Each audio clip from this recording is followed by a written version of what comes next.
Di pertemuan kali ini kita akan membahas tentang memperkukuh persatuan dan kesatuan bangsa Indonesia dalam negara Kesatuan Republik Indonesia. Terus belajar, jaga kesehatan, dan jangan lupa subscribe.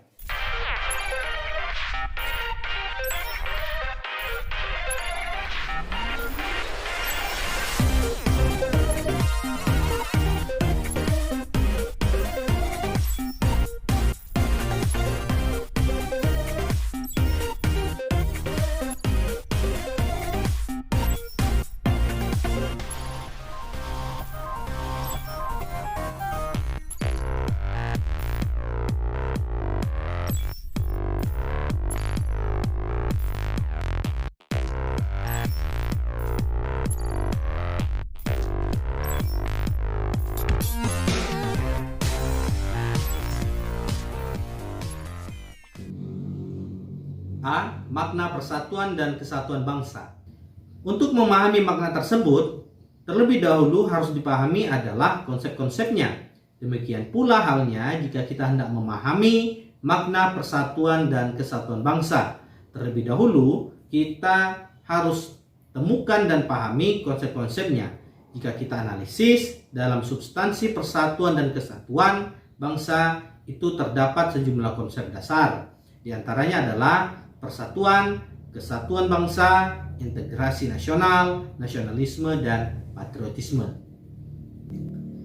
Persatuan secara sederhana berarti gabungan atau ikatan, kumpulan, dan sebagainya dari beberapa bagian menjadi satu yang utuh. Atau dengan kata lain, persatuan itu berkonotasi disatukannya bermacam-macam corak yang beragam ke dalam suatu kebulatan yang utuh.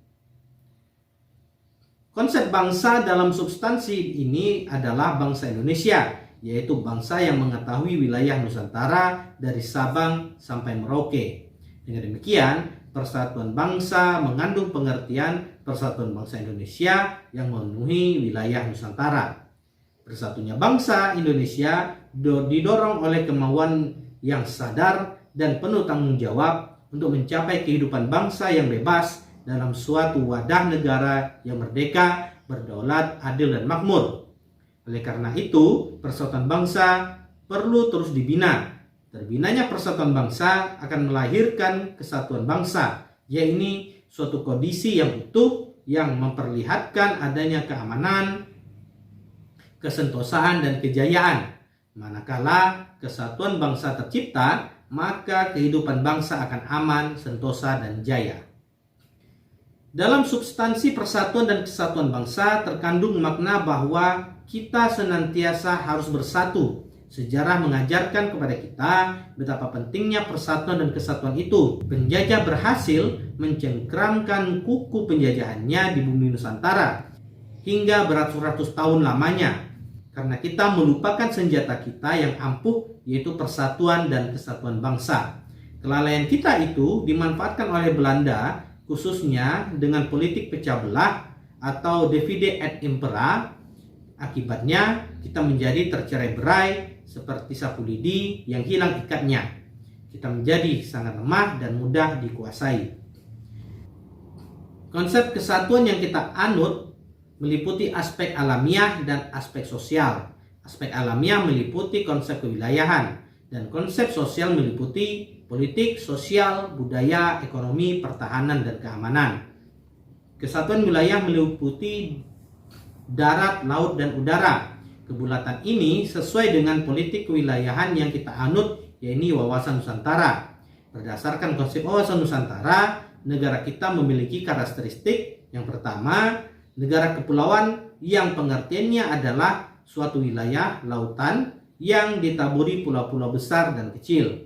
Yang kedua, konsep utamanya adalah menunggalnya wilayah laut, darat dengan wilayah udara. Bahwa keutuhan wilayah nasional dengan segala isi dan kekayaannya merupakan satu kesatuan wilayah, wadah, ruang lingkup, dan kesatuan mitra seluruh bangsa, serta menjadi modal dan milik bersama bangsa. Yang kedua, bangsa Indonesia yang terdiri dari berbagai suku dan berbicara dalam berbagai bahasa daerah memeluk dan meyakini berbagai agama dan kepercayaan terhadap Tuhan Yang Maha Esa harus merupakan satu kesatuan bangsa yang bulat dalam arti yang seluas-luasnya.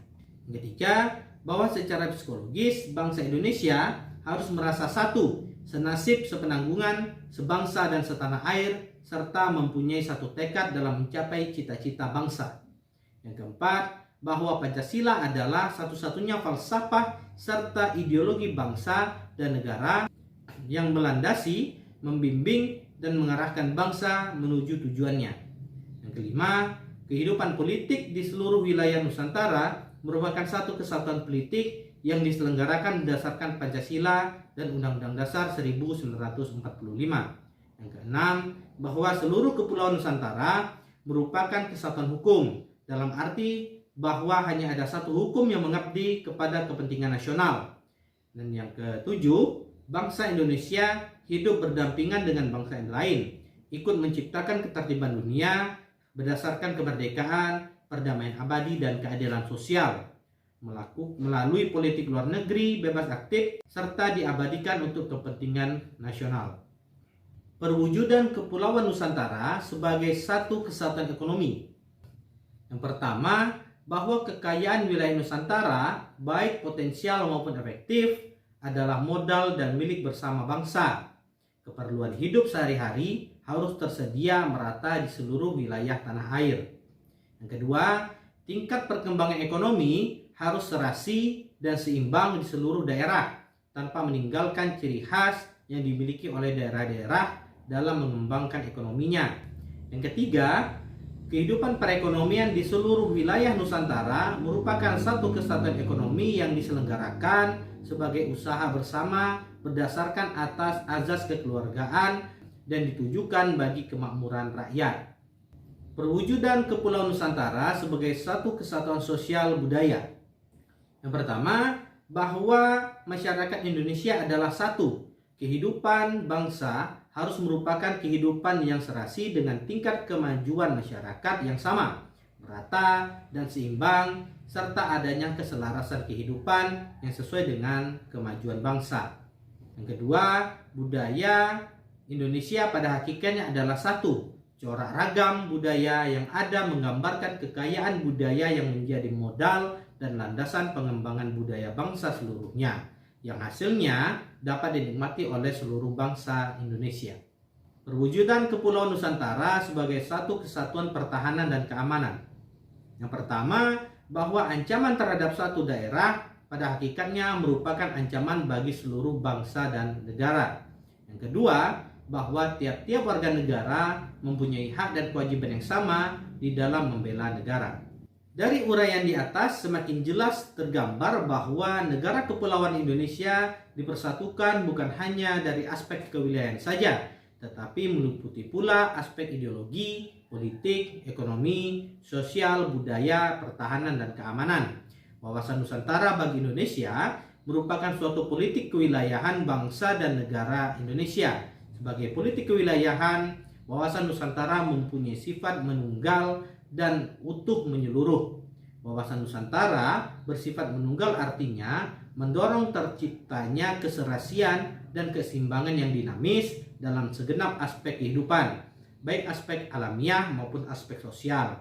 Adapun utuh menyeluruh maksudnya menjadikan wilayah Nusantara dan rakyat Indonesia sebagai suatu kesatuan yang utuh dan bulat serta tidak terpecah belah oleh kekuatan apapun, sesuai dengan azas satu nusa, satu bangsa, dan satu bahasa persatuan. Konsep selanjutnya yaitu konsep keempat yang tercantum dalam substansi persatuan dan kesatuan bangsa dalam integrasi nasional. Integrasi sendiri dapat diartikan sebagai suatu proses penyesuaian di antara unsur-unsur yang saling berbeda yang ada dalam kehidupan sehingga menghasilkan keserasian dalam kehidupan bermasyarakat. Dengan demikian, integrasi nasional berarti integrasi yang terjadi di dalam tubuh bangsa dan negara Indonesia. Bangsa Indonesia yang secara sadar ingin bersatu agar hidup kokoh sebagai bangsa yang berdaulat memiliki faktor-faktor integratif bangsa sebagai perekat persatuan. Di antaranya, yang pertama Pancasila, yang kedua Undang-Undang Dasar 1945, yang ketiga Sang Saka Merah Putih, Yang keempat, lagu kebangsaan Indonesia Raya. Yang kelima, bahasa Indonesia. Dan yang keenam, Sumpah Pemuda. Konsep kelima yang tercantum dalam substansi persatuan dan kesatuan bangsa adalah nasionalisme. Nasionalisme adalah suatu paham yang menganggap bahwa kesetiaan tertinggi atas setiap pribadi harus diserahkan kepada negara.